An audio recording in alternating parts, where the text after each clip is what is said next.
The news this hour begins with updates on the 79th United Nations General Assembly in New York. Nigeria's Vice President Kashim Shettima has addressed the United Nations General Assembly, calling for concerted efforts by world leaders to support peacekeeping operations. Shettima, who is representing President Bola Tinubu, also called for the expansion of the Security Council, calling for a permanent seat for Africa at the United Nations. The Vice President also stated that insecurity is driving people into hardship. On climate change, Shettima called for global efforts to mitigate climate change. We cannot build durable societies with the threats of terrorism, banditry, and insurgency growing in our countries and regions. Indeed, violent extremism remains an existential threat to both national and international peace, security, and development. We are making concerted efforts to contain and roll back this threat.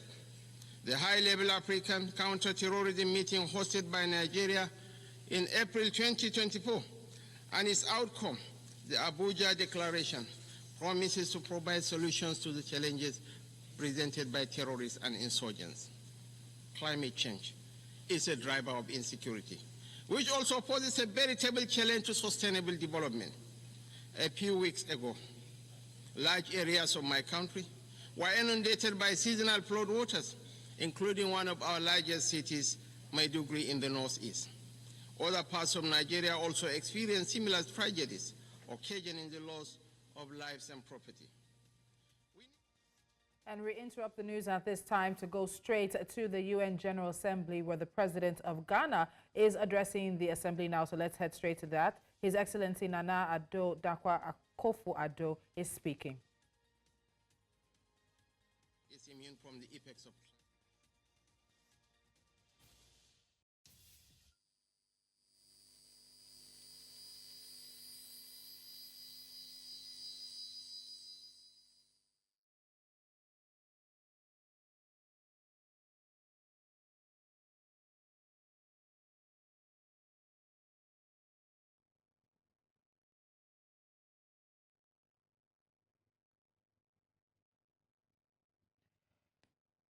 So this is the second day of world leaders, 190 countries that make up the United Nations, their representatives, their presidents, speaking in front of the UN General Assembly. Now, earlier today, we had the president of Mongolia, His Excellency Kerilisuk Ukna, the president of Seychelles as well, His Excellency Vavel Ramkalavan, as well as the president of the Czech Republic, His Excellency Peter Pavel, and the president of Ukraine, His Excellency Vladimir Zelensky. And now it is Ghana's president's turn.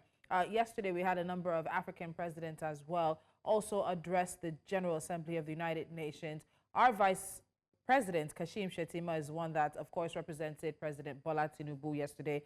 Bernard Akede, who is live in New York at the UN General Assembly, was able to also speak to him on the sidelines after he had spoken. We also were able to speak to the head of the World Trade Organization, Dr.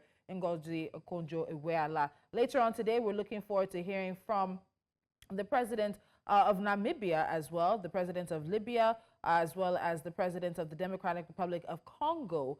Those are some other African presidents who are expected to speak today, as well as the presidents of Guinea-Bissau, Liberia, and France. Now, going further into the afternoon, there are a number of countries we also have our eyes on, including Senegal's president, Botswana, and Zimbabwe's presidents, who will also be addressing the United Nations General Assembly today. And don't forget that in the midst of all of this, there are also sideline events that are happening. And one of the sideline events that we are keeping our eyes on is being held under the auspices of the Global Initiative, the Global Africa Business Initiative, otherwise known as GABI.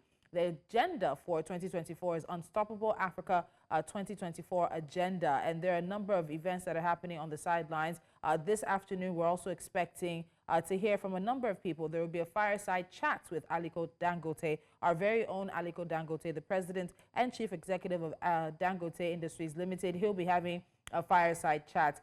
I do believe that we can have audio now from the president of Ghana. Let's go straight to that. To learn, to dream, and to succeed. This initiative has transformed the lives of millions, positioning the next generation of Ghanaians to take their place as leaders in the global economy. But this is just the beginning. We need a global commitment to ensure that every child, no matter where they are born, has access to quality education. A world where children are left unprepared for the challenges ahead is not a just world. Beyond education, we've also prioritized health care for our people. Through Agenda 111, my government has embarked on the largest ever healthcare infrastructure project in Ghana's history. This initiative is constructing 111 hospitals across the country, ensuring that even the most remote regions have access to modern healthcare facilities. This is part of our broader goal of ensuring that no one in Ghana is left without the basic right to health. We've also taken significant steps to boost food security and economic growth through the Program for Planting for Food and Jobs. This initiative has improved food production, created jobs, and enhanced incomes for millions of Ghanaians. It is a clear demonstration that with the right policies and investments, we can transform our agricultural sector and ensure that no one goes hungry. In the same vein, our one district, one factory policy is transforming the industrial landscape of the nation, generating the structural transformation of our economy, which is our major strategic objective.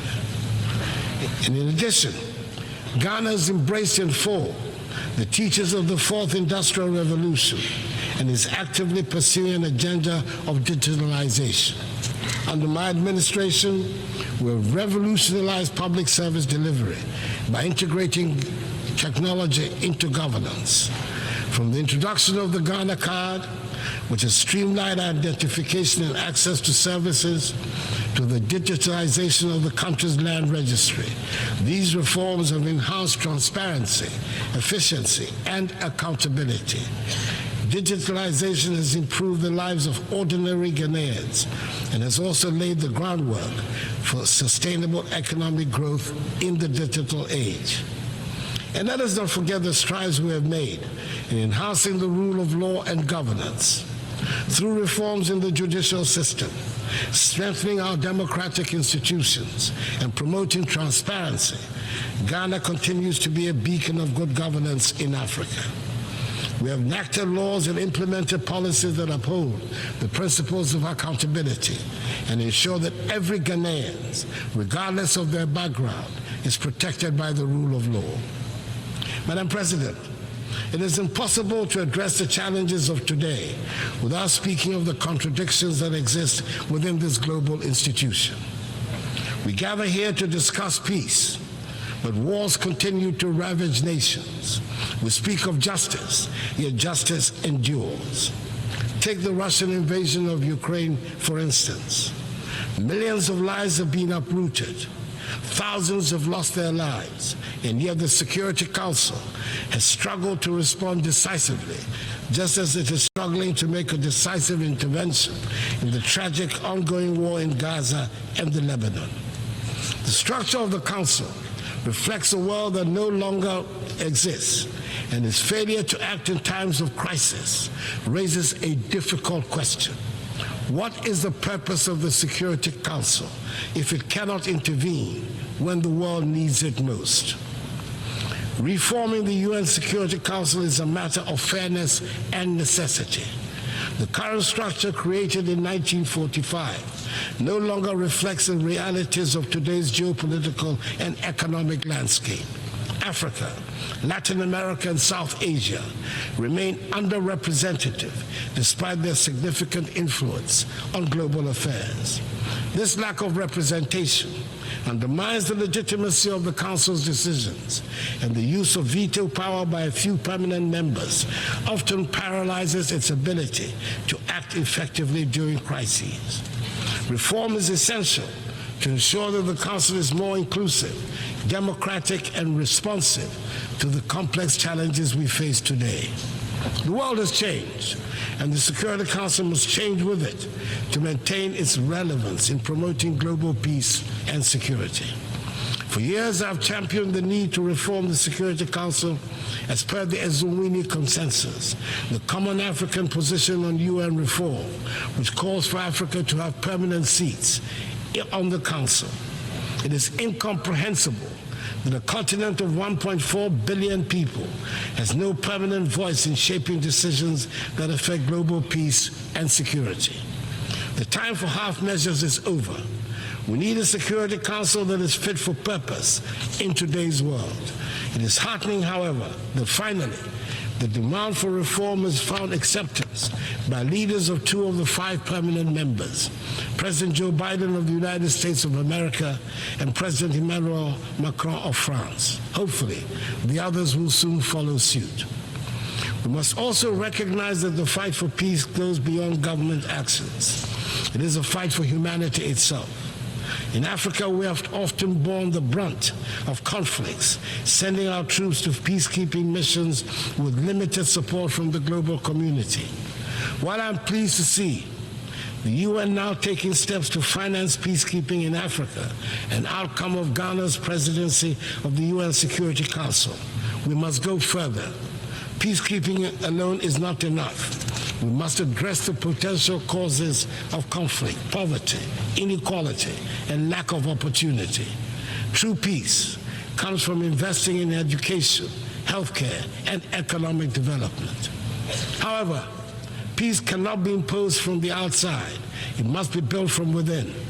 African nations must take ownership of their security, and the African Union needs to strengthen itself to be able to respond swiftly to threats.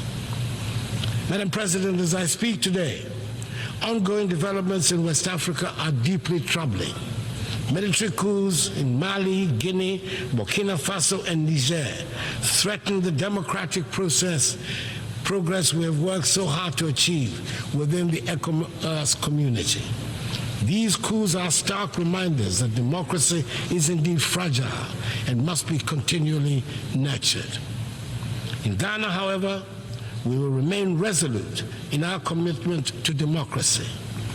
As my presidency draws to a close, I want to assure this Assembly that the upcoming 2024 elections in Ghana will be free, fair, and transparent. Ghanaians have demonstrated time and again in the last 3 decades their strong attachment to democracy, which they will not permit to be undermined. The Electoral Commission, supported by Ghana's security services, is well equipped to ensure that the will of the Ghanaian people is respected. Ghana has long been a beacon of democracy in Africa, and we intend to keep it that way. The 2024 elections will be proof of our enduring adherence to the rule of law, transparency, and the principles of democratic accountability that have guided our nation in recent decades. Madam President, we find ourselves at a pivotal moment in history. The decisions we make today will shape the future of our world.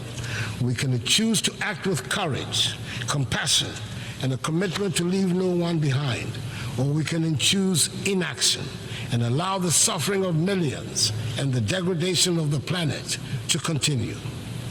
Let me end by reminding us all that the future is not something that simply happens.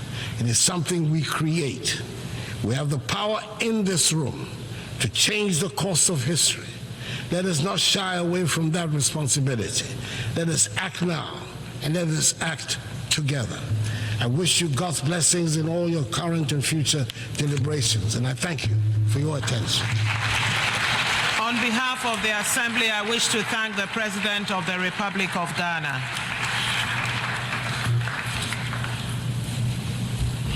The Assembly will hear an address by His Excellency Rumen Radev, President of the Republic of Bulgaria. I request protocol to escort His Excellency and invite him to address the Assembly.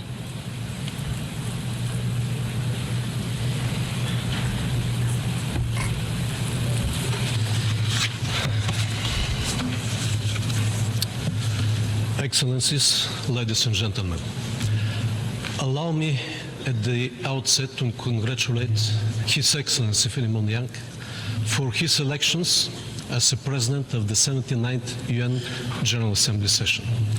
I believe that under his leadership and through his vision,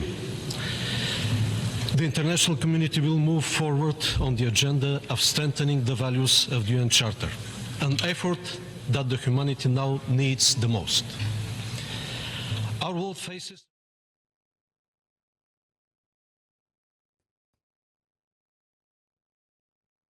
Welcome once again to our live coverage of the United Nations General Assembly, the 79th one of the history of the United Nations. I'm Tolulope Adelaru Balogun. And indeed, it's going to be a very exciting one, just like yesterday, as we've just seen the Ghanaian president after his speech. My name is Mazino Apil. You're welcome once again.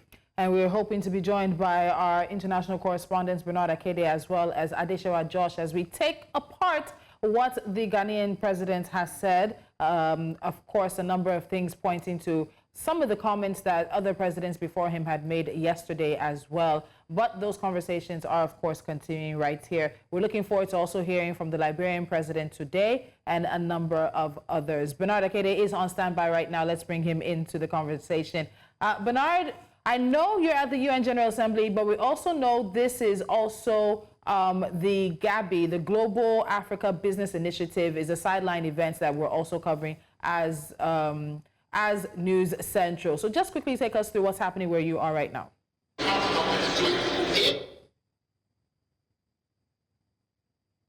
All right, so we'll work out whatever the audio issues are there and get across to Bernard Akede. But of course, as we said earlier, a number of events happening. We're also going to be at the GABI event where we're already at with Bernard Akede. But that event also to expect a fireside chats with Aliko Dangote. I know lots of people are going to be looking forward to that. There's been Unstoppable Africans conversation with gentleman and lady in sports. Masai Ujiri, the president of the Toronto Raptors, was part of that, as well as Chinyi Ogumike, who is a professional basketball player for the Los Angeles Sparks WNBA. So a number of sideline events. You're going to be seeing a lot of movement from us as we try to make sure we cover those issues and those individuals that matter most to you. Yes, indeed. It was very exciting to see the Vice President yesterday actually give his speech. I was hoping that we could touch on that one very slightly.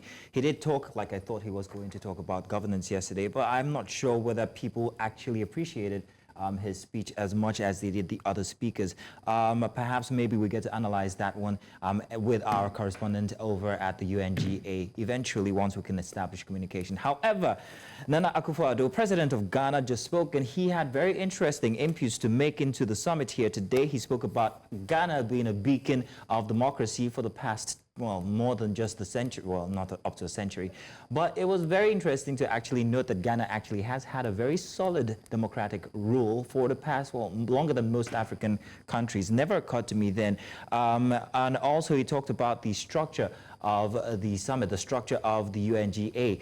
Everybody seems to be talking to Tolu about the fact that Africa needs to be represented. And I think that with everything that Africa contributes to the world, being the world's, I don't want to use the word scapegoat, or the world's resource for many material, it does deserve a seat at the UN. And we're hoping that this is something that will be considered. And we're not just hearing rhetorics like some people have always taught about the UNGA.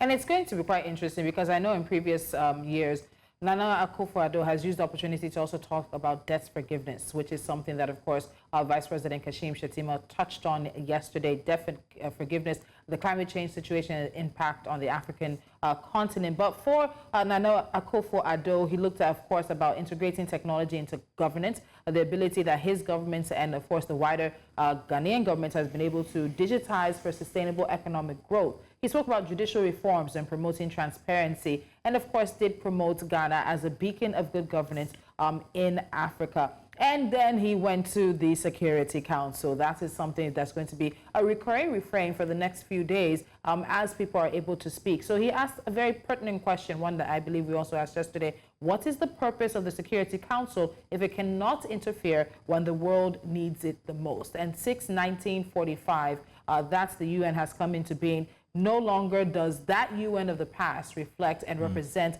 the UN of today and also the UN of tomorrow as well. The fact that Africa, Latin America, even other countries are not adequately represented, and yet they're becoming full-fledged partners, and they're also working actively to be collaborators and making sure that there's world peace. And I find it interesting as well that he spoke very pointedly and said the veto power of a few has paralyzed the Security Council's ability to do what it needs to do. And there are only 5 people who continue to sort of, who continue to sort of hold on to that veto power and make it difficult. America, Brazil, help me out here. America, China, Russia, the United Kingdom. I think I'm missing one as well. We'll get the data for you because, of course, this is the United Nations Security Council we're talking about. But peacekeeping is not enough. He also touched on the fact that there have been a number of coups in West Africa in the past few years. And his last United Nations General Assembly as well. There are elections scheduled for Ghana in December 2024.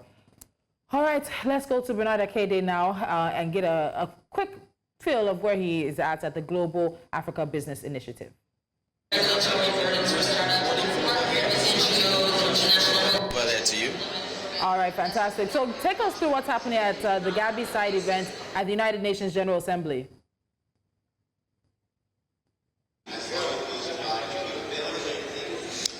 Well, the GABI event, like you clearly introduced, it's, putting together of some of the top biggest business men and women, moguls in Africa and beyond Africa as well. As we speak, or as we were speaking, of course, the richest man in Africa, Aliko Dangote, stepped in, did a little photo session, and then he's gone to take his seat. Other top investors in Africa have been speaking, not necessarily African, but top investors have been speaking concerning different issues, from investment to the lack of investment, to resources, to the lack of resources, in talking about human, physical, natural. They've all been having their say, and largely I think the most important thing that they've been talking about, which I would say is a common factor, is the fact that there is potential in Africa. The potential in Africa is limitless. We haven't even begun to scratch the surface, let alone exhaust the amount of potential that we have on the continent. Of course, there still is a conversation of the youthful population that we have in Africa, which makes it really, really great for Africa to be the next frontier, as I've been saying since yesterday. And in touching all of that, they've also have spoken about some of the challenges that exist in terms of doing business in Africa, talking about insecurity, instability, some kind of movement in government. They've also talked about, the challenges of moving around Africa, which is one huge conversation that's been ongoing. And of course, movement is a huge part of business, and if that is not seamless, then there will be challenges doing business within and around Africa. Anyway, the conversations are still ongoing, and we hope to get 1 or 2 major people to join us. We can speak with them and have a one-on-one conversation onto what exactly they've been talking about. So we know that there will be a fireside chat with Aliko Dangote, the president and, of course, chief executive of Dangote Industries and Enterprises. What do you think? Do we have any fillers as to what he might, of course, drop? You know that there's the conversation around his refinery here in Nigeria. He recently spoke about, of course, Nigeria ending the subsidy on petrol. Do we have a sense of what could come up in that fireside chat?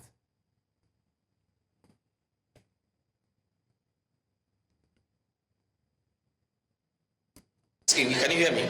Yes, we can. Go ahead, Ben.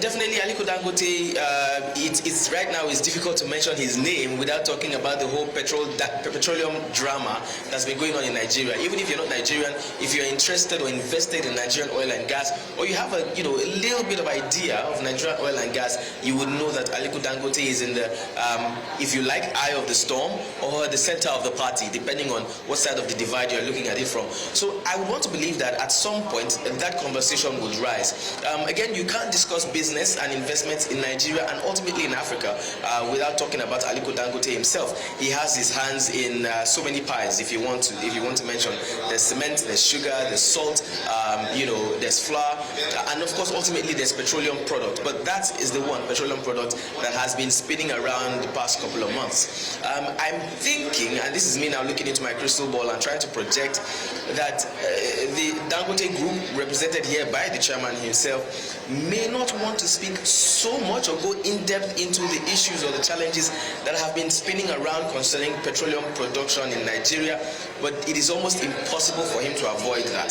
So everybody who is seated here is preparing to listen to what Aliko Dangote has to say about whether or not Dangote has started distributing or selling petrol to the entire country, how his refinery is going to function in the next few years, the challenges that they've had before eventually coming out, and being able to distribute petrol, the conversations that he had, the talks where he mentioned that the land was not given for free, all the drama that surrounds this particular issue of petrol production and distribution and sale. Let's also not forget that recently we just came off the fringes of, first of all, petrol scarcity, and then tremendous increase in the price of petrol. So there's a whole lot of conversation to be unpacked concerning Dangote and petroleum products. Let's see if he's going to dance around that, or if he's going to sink his, as I like to say, his phalanges into the midst of this particular conversation. All right, Bernard, got a very interesting question for you regarding AI. From yesterday, we heard plenty about AI. We also heard from the Nigerian vice president yesterday when he talked about AI and the fact that there is a present gulf between Africa and the rest of the world. The Ghanaian president as well also referred to digitalization, and he also said that digitalization is pushing Africa further and further away from the rest of the world because of the cost of data.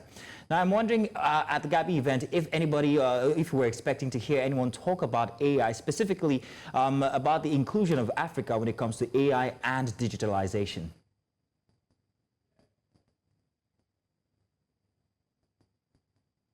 I definitely think that there will be that conversation going on here. We cannot run away from AI and digitalization as far as Africa is concerned. We keep hearing that Africa is the next emerging market. The African population is a young population. So when you have a young population, that population has to move with trend. And I don't think there's any bigger trend right now than artificial intelligence, AI. So the use of AI presently has been seen in everything in life, all facets of life. And in business, you cannot overemphasize that conversation. So I definitely do expect that we will hear some things about AI here if we've not already heard about that already. And I'd like to backtrack a bit to what you said, and I like the question you asked, basically. Yesterday, there was a lot of conversation about AI. Joe Biden, the president of the United States, started that conversation, if I'm not mistaken, talked about the possibilities and the achievements that, the world has been able to achieve in terms of AI. But he also did mention the challenges that may erupt if AI is irresponsibly used. Now, I find it a bit disturbing that on the African front, sadly, our leaders, like the vice president yesterday, seem to be too quick to push some of the challenges of AI, some of the fears of AI, some of the disadvantages, if you want to use, of AI, as regards the positives that we should be looking at first, which is what Joe Biden did on the flip side. I myself had attended some trainings concerning AI, and yes, there are fears. Now, even the trainers did mention that AI could be scary at this point. I mean, we've been seeing videos and images. We've been seeing, initially it was just about writing scripts, people talk about ChatGPT and all of that, but now we see how AI physically is creating things that is becoming very, very scary. So I think it's about the responsibility of the use of AI that we should be trying to address at the moment.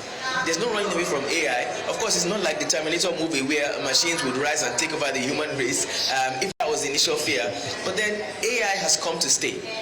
Rather than fight it, I think our leaders should be looking into embracing it and utilizing it for our own benefit and for our own profit.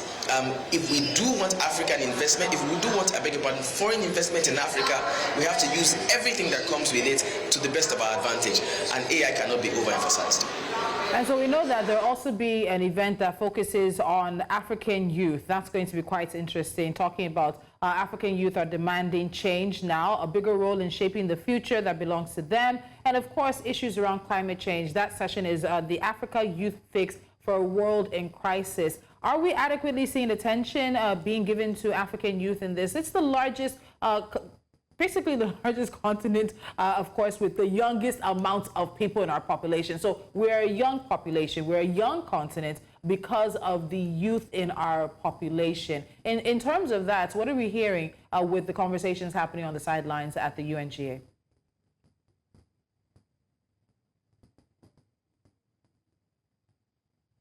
So even some of the speakers who have been speaking are pretty much young at heart. 2 speakers ago, let me take a look. We had he's moved. We had Larry Mado here who spoke earlier. We had the basketball investor Ajiri who also spoke.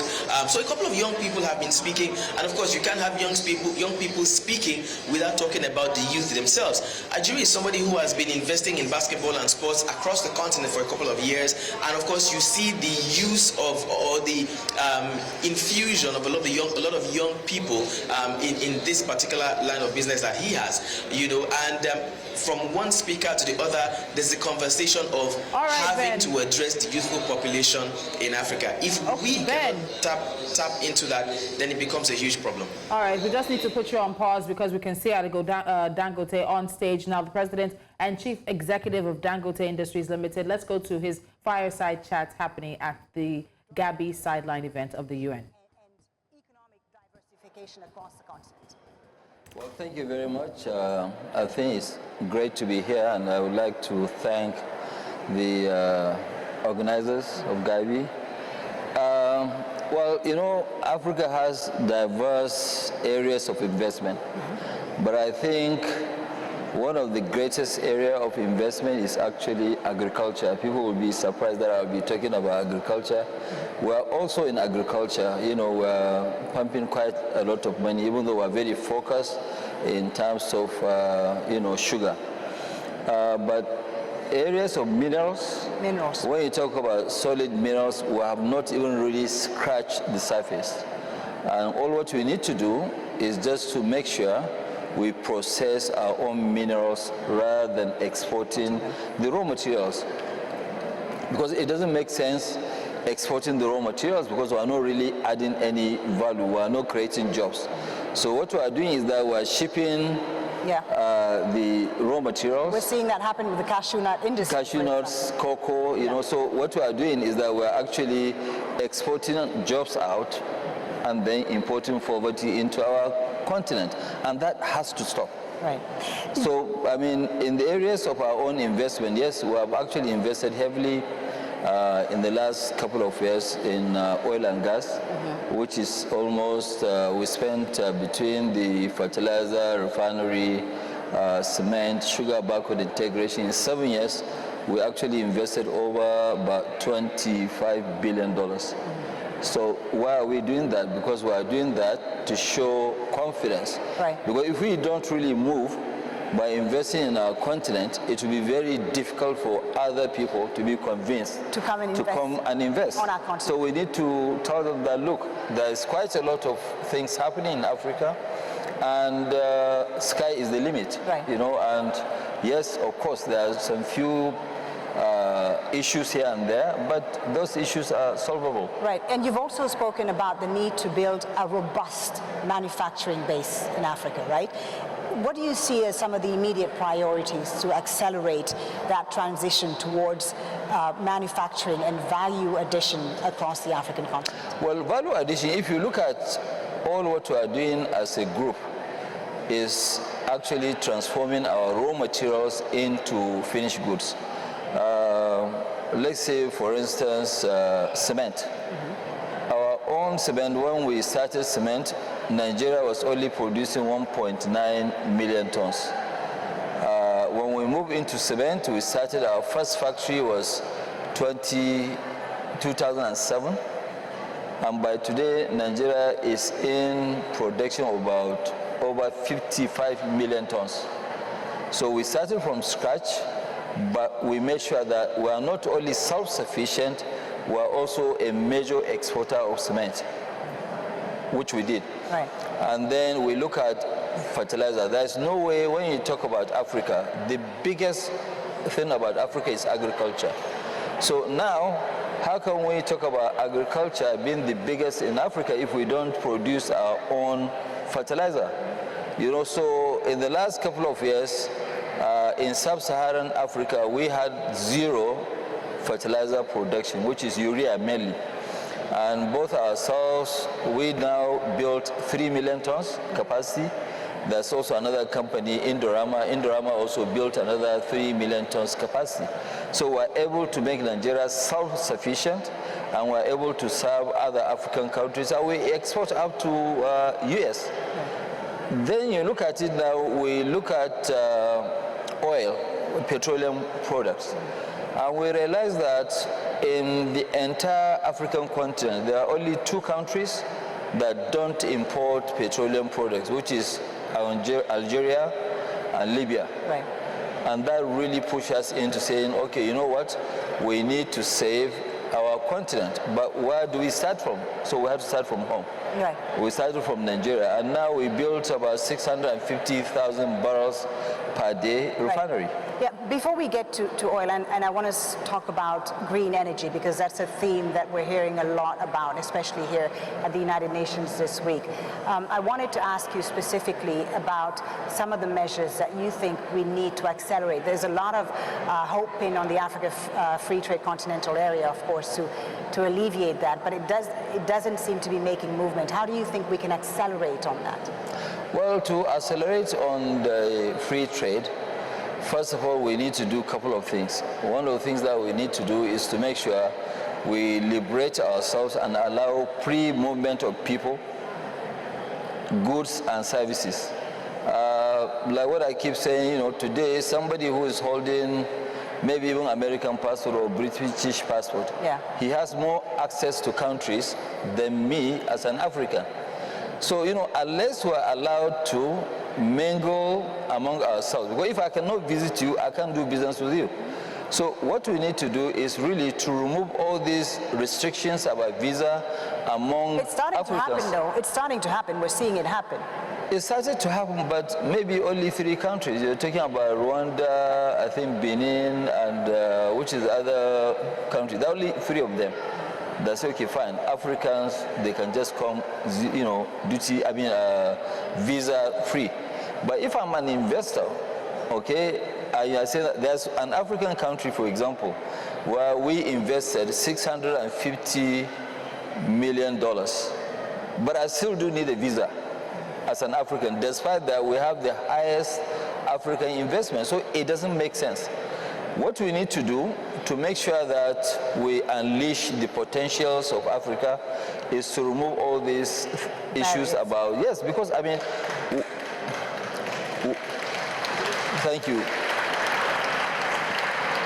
Why are you talking about no security? Because majority of all these guys who are working with different governments, they are talking about security. No, I mean, there's no risk in terms of security because you can see Rwanda. What happened? Did they have any security challenges? No. So those guys who normally make trouble among Africans, they don't need a visa. Right. They don't need, I mean, you look at, you know, all these people who are bandits, Boko Haram, people in Mali, people in Burkina Faso, those guys, they went through the borders with not only themselves, with their tanks. Right. So they don't need a visa. We need to remove those barriers. So I was saying, Alaji, one of the themes we're exploring at GABI and at the UN this week is Africa as a solution for clean energy. Looking at how we accelerate Africa's rapid transition to sustainable and renewable energy sources. But you have built one of the biggest oil refineries on the continent, just outside of Lagos. What motivated you to venture into this multi-billion-dollar business at a time when the world is tilting towards renewable energy? And how is that, you think, part of the solution in the progress towards transitioning? Transitioning is true. Well, you know, transitioning doesn't happen in one day. Transitioning will happen over a period of time. And if we are going to move from where we are straight into renewable, it's not going to happen. We'll die. Because right now we have 600 million Africans with no power. Okay, so what do we have? We have natural gas, we have coal, we have other things. So what we'll do is that we have to do both at the same time. Because finding replacement for oil is going to take a long time. Do you know what we produce from oil? You produce over 6,800 items from oil. Most likely this your address might be from oil. So we need to address those issues. Right now, we're having several queues. We don't have fuel. If we don't have fuel, what do? So we have to start with the refinery. The world has to transition from oil and gas. We are also transiting from the fossil fuel. Some of our vehicles, we are changing them to compressed natural gas. Where do you see yourself playing a role in this energy transition? Well, we are there. We're always the first movers. We will definitely invest in the renewable energy. Now we have achieved setting up a refinery, we have achieved setting up fertilizer, we have achieved setting up a lot of other industries. So we will lead. You see, one thing that we have to get clear is that nobody will develop Africa but Africans. Yes. Okay, so no matter what, we must lead before other people are going to get convinced to join us. So we all have to risk our money. I would have decided to invest most of my money in Microsoft, Google, Tesla when stocks were very low. But I decided that no, I need to make my continent great, and that is why I pump so much money into the continent. Which leads me perfectly into my final question, because we're running out of time. You've been ranked again this year by Forbes as Africa's richest man. Looking beyond the financial returns, of course, what legacy do you hope your investments and your entrepreneurial endeavors will leave on the future generations of Africans? We had Africa's youth voices just a moment here. Well, you know, to me, really, I think anytime when people address me as Africa's richest person, I really get a little bit uncomfortable or upset. Yes, I'd rather be called somebody who creates the future of Africa. I invest a lot in Africa, and why am I investing a lot? Is to show people that yes, it is doable, and we Africans must lead in terms of this, and we must make sure that this our youth, we find jobs for them. And that is, I think, the kind of legacy that I want to leave. The legacy that I want to leave is to make Africa self-sufficient for what we consume. Thank you so much. Alhaji Aliko Dangote, thank you. A round of applause. Thank you so much. My thanks and gratitude. Thank you so much for taking the time to be with us here on the Unstoppable Africa stage. It's a great pleasure to be here. Thank you so much. Thank you so much. Thank you. Thank you. A round of applause, please, for Alhaji Aliko Dangote. A very interesting fireside chat conversation there with the president and, of course, chief executive of Dangote Industries Limited. A number of things he said that I picked up, and particularly towards the end when he was asked about his legacy, he said he wanted people to know that it was doable and that he wanted Africa to be self-sufficient for what we consumed. I like the fact that he has been very consistent in the past few years in talking about the visa restrictions or the restriction of movement when it comes to Africans moving between countries and in relation to the Africa Continental Free Trade Area. And he said we must remove those restrictions, that he himself still requires a visa. And I know this is something he said a few months ago that actually trended here in Nigeria when he spoke about the number of visas he often required sometimes to just travel within the continent. Yeah, very interesting. I was expecting it to be actually longer, but it wasn't, unfortunately. It's fireside. That was quite interesting. Yes. One thing that I heard that I thought was noteworthy was his contributions to agriculture in Africa. And what he said here, and I put that in a quote, he says, we must process and not export. We're exporting our jobs and we're importing poverty, which is very real when you look at it. He says, process, not export. Raw materials here in Africa are often exported to other countries, and we find out that they give us back the finished products, and we pay times 2, times 3. Chocolate is actually one of the biggest exports, although not from Nigeria, I think from Ghana, if I'm not mistaken. And the Ivory Coast, and yes. Ivory Coast.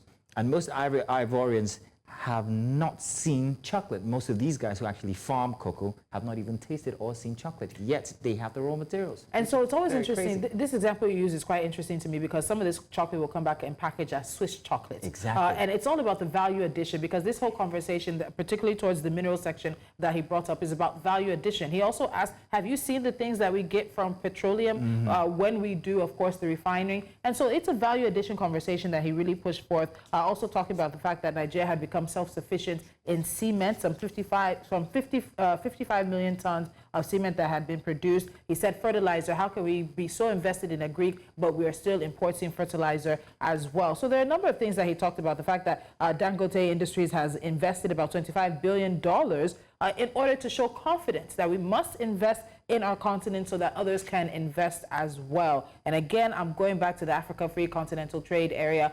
It's an important part of the conversation as we see, because he was asked about how to accelerate the free trade agreement. And he said we must liberate ourselves and allow free movement of people, goods, and services. If I can't visit you, I can't do business with you. Exactly.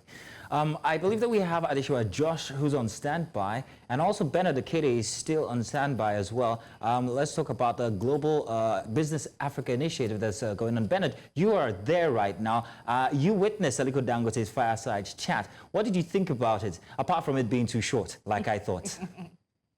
Bernard? Oh, unfortunately. Right. We've lost Bernard, but Adishwa Josh is still with us. Adishwa, you heard Dangote's contributions. What were your thoughts? I heard parts of it. I didn't hear the entire thing, but what stuck with me was the fact that he gets a little bit, not angry, but just a little bit annoyed when people call him the richest man in Africa, because the truth is, he feels that his job or his purpose is to invest in the country and provide jobs for the younger generation. And I think I see where he's coming from, because it's a lot to put up with. It's a lot of pressure on one man to ascribe the entire, the most, how do I put that now? It's an uncomfortable thing to live up to as the richest man in Africa, which means people look at you and say, well, some of the issues on the continent should have been solved by you because you are the richest person in Africa. Mm-hmm. And also I heard the Al Jazeera anchor pressing him on the transition from fossil fuel to clean energy and what role Africa should play. It was a very, very, it was a very warm way of saying Africa is just coming of age in terms of maximizing its own fossil fuel and renewing by itself, and we're getting to a point where the rest of the world is moving away from it. Where does that leave Africa? And I find that point really interesting, because I was going to ask you about that, Adeshewa. He quoted, of course, that some 600 million Africans are still without power and electricity, and that we cannot move straight to renewable energies. And in fact, there are actually a lot of infrastructural challenges that Africa is running into with this energy transition, particularly green. That's another part of this conversation. There's climate justice financing, there's technological barriers as well, there's regulatory frameworks, and there's just infrastructure. I had an interview with the head of the Africa Energy Chamber a while ago, and he said it's one of the things that irks him most about this move to renewables. The West has used the Industrial Revolution and is now using the Fourth Industrial Revolution. They've used these same sort of resources to make their own progress. And now that it's time for Africa to progress, that's when they're now saying, let's leave these resources in the ground. You guys need to jump forward to the 21st century, try to sort of leapfrog all the issues you have. And for many people, it's simply not realistic. So I think his answer also speaks to that realism as to the reality on ground for 600 million Africans who lack access to reliable energy. What do you think about that? Because it did feel like she was saying, why are you building a refinery when the world seems to be moving away from this? But there's a reality on the ground for 600 plus million Africans. Adeshewa. Coming from Thibault, an African woman herself, you would know that this is the question she feels it's important to ask. I'm not sure whether it's a question she actually believes whatever answer is going to come from it, because she knows. I'm sure somewhere in her heart she understands that Africa needs to develop with whatever resources it has now. And I actually like the pushback, sort of, albeit subtle, from Dangote, Aliko Dangote there, saying that, well, we are doing what we can to transition to green energy, but we also need this fuel. The conversation in the past couple of months among African leaders has been, let us also transition in our own way at our own time. First of all, we're not the biggest polluters in the world. If anything, we have been preserving the continent. And we are not unaware of the fact that we are the biggest recipient of whatever it is the climate crisis is doing now to our world. You guys are the biggest polluters. Yes, we are on the receiving end the most, but you would not put pressure on us. We who aren't contributing to these malaise to then say, give up your fossil fuel. We're finally refining our oil. We're finally reducing the dependence on you guys to refine our oil and then sell it back to us. This is our time. Allow us to grow at our own pace. And so the conversation is a very, very technical and sometimes very touchy one.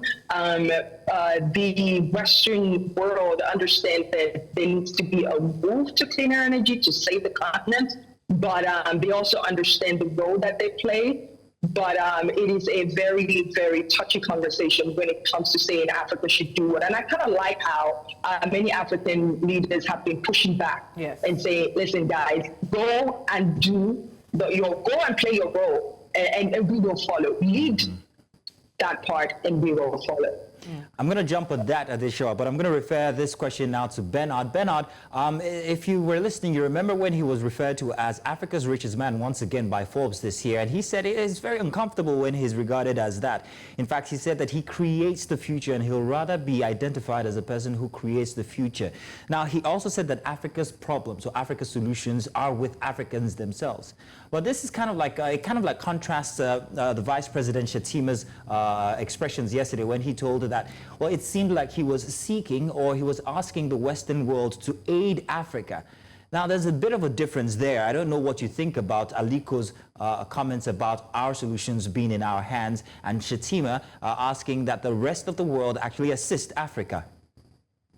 I'll just go ahead.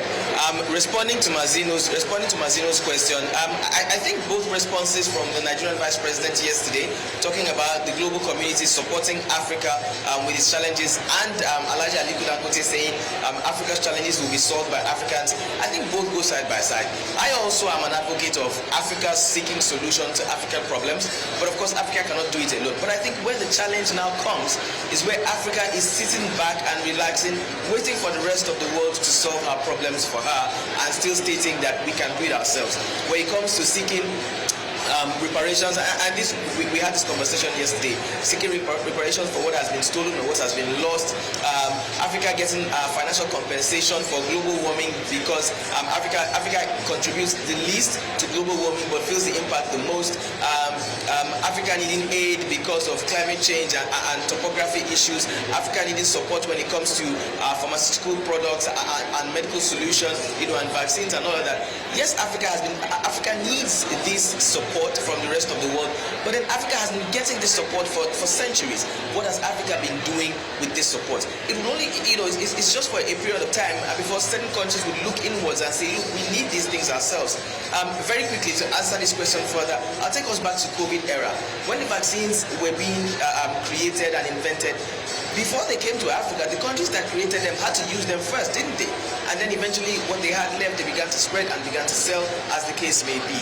So yes, Africa does need support from the rest of the world because of what Africa lacks, but it's high time Africa started seeking solutions to what it lacks as a continent, so that at some point Africa will become self-sufficient, if not completely, but nearly completely. We're already beginning to see that with some African countries already. So yeah, both responses go together, but then again, Africa really needs to look inwards, whether the continent likes it or not.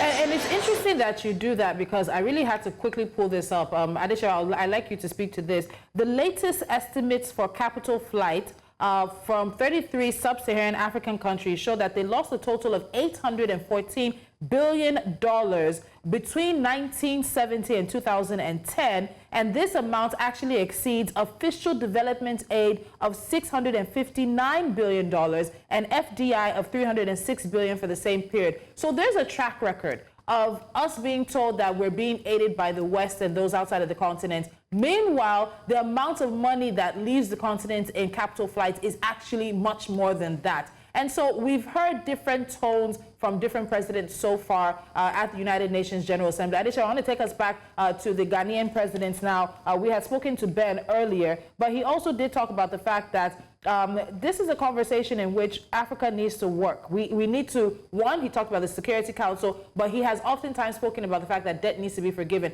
Looking at the example of aid versus flight, are we going to see more aggressive talk. And I ask that because we also know that Dr. Akinwumi Adesina, the president of the African Development Bank, is going to speak soon, and he's been very, very vocal about the issues around debt and capital and food and agriculture and all of that concerning the African continent. So when we juxtapose aid and capital flight, is the West really doing as much as we think they are for us? So here's the thing with Nana Akufo-Addo's speech, which I find very much a scorecard of his presidency in the last 8 years. So it's his second term and he's leaving. And so he went on and on about what the country has done to stabilize and what it has done also to contribute its quota to Africa. And then he mentioned something, even though he was referring to African security, he did say that the African Union itself needs to start doing more and taking charge of finding solutions to some of the issues, because you cannot ask for outside help when you haven't consolidated on some of the policies that will bring you the success that you need. So it is when you begin to champion some of these reforms that people will then come to support. It is not unusual at all to find outside help. And mind you, most of these aid come in form of loans. They're really not free. There is no free meal in Freetown. Isn't that how they put it? So most of the loans that they are being announced, they're being pegged either against the policy reform or they're given at a very low rate and interest rate. And of course, indeed, some of them are indeed free. So there is still a lot to be done internally in terms of our leaders and in terms of showing the rest of the world that you are taking the bull by the horn. After all, everybody still wants to come and invest in Africa. It is the sign that something is actually happening.